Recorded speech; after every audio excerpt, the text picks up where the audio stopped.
Hello, my quilty friends. I'm back.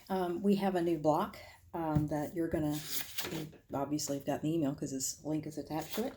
But our new block is 5440 or Fight, and it is one of my all-time favorite 12-inch squares. So that's why I included it. And you will see as you go through this that this block includes templates.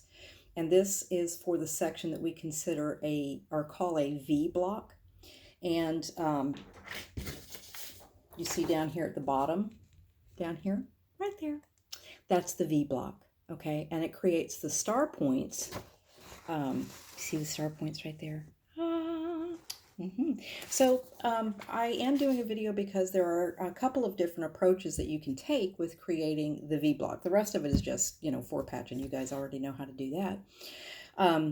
One method that I have always done is I have used templates where I'm going to piece it by hand, and so I cut out my templates, which you can see on here that there are dotted lines and solid lines. And so when I'm doing it by hand, I always cut out my templates using the dotted lines, which means that when I trace my templates onto my fabric, I am not going to cut on the dotted line. That is my sewing line. And so I have to leave a seam allowance when I am cutting out my blocks. When I do that, I've got one already traced out. You can see that I have left space around all of my pieces, and very important in here, because I'm trying to conserve space, I left enough for seam allowances for both blocks. Okay, so when I cut these two in half on their long side of the triangle, they will have a 1/4 inch-ish seam allowance for both of those pieces. I have my background for those cut out, and you can see I have left a seam allowance around all three of the sides.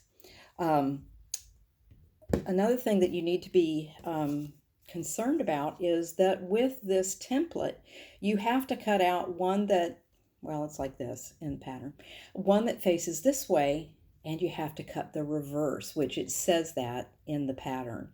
So you're going to cut for each V block, one this way and one this way. Okay, so you have to make sure that you remember to reverse your template when you're cutting those out. And you can see the difference between the two. The size is obviously different between these two templates. So my clear template is the one that I'm going to use where I'm not going to worry about leaving seam allowance. It's already included, which means when you draw around this template, you are drawing a cutting line, not a sewing line. So I've started that.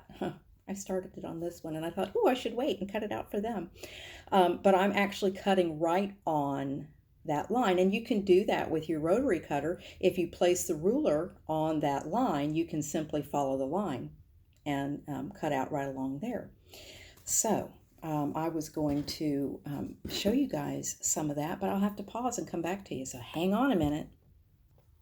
Okay, kids, old people, we are technologically challenged, so I can't show you what I was going to show you about cutting the piece out right on the line, but I guess you guys get that. Something else that's different about doing this is that you can actually layer your fabric.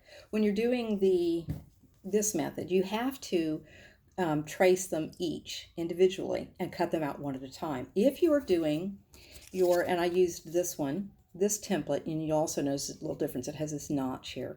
But you can lay that on folded fabric. Okay, so I folded this in half, and when I cut this out, because I'm cutting out right on the line, I'm going to cut out two, and they'll automatically be one and the reverse image of it. So you'll get without having to flip over your template. So that's another bonus for doing it this way if you'd like to do that. Okay, and I am going to pause again, and I'm going to show you the two different methods, how you're going to actually piece using both of these methods. Okay, so hold on, I'll be right back again. Okay, I'm back. I said I would be. I wanted to show you first the lining up for the one that is cut using the rotary cutter, and this is the one that has the little notch at the bottom of that triangle. The notch is there as a lining up point because you can see it's supposed to be like this when you sew it, but when you flip it over, you need to line it up with this long piece. But look what happens with that notch at the end. It actually lines up perfectly with the bottom of the white.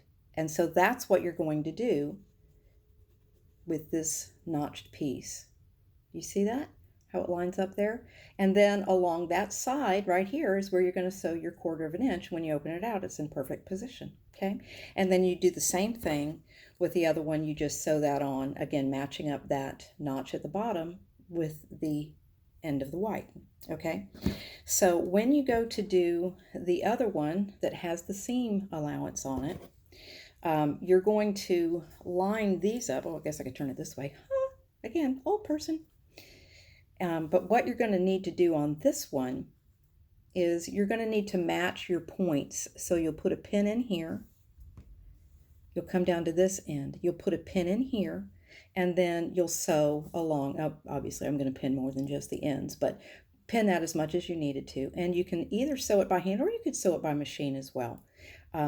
But that would be the difference between those two. And I hope that I have not completely and totally confused you. But if you have any questions, feel free to give me a shout and I'll answer them as best I can. Happy quilting, ladies.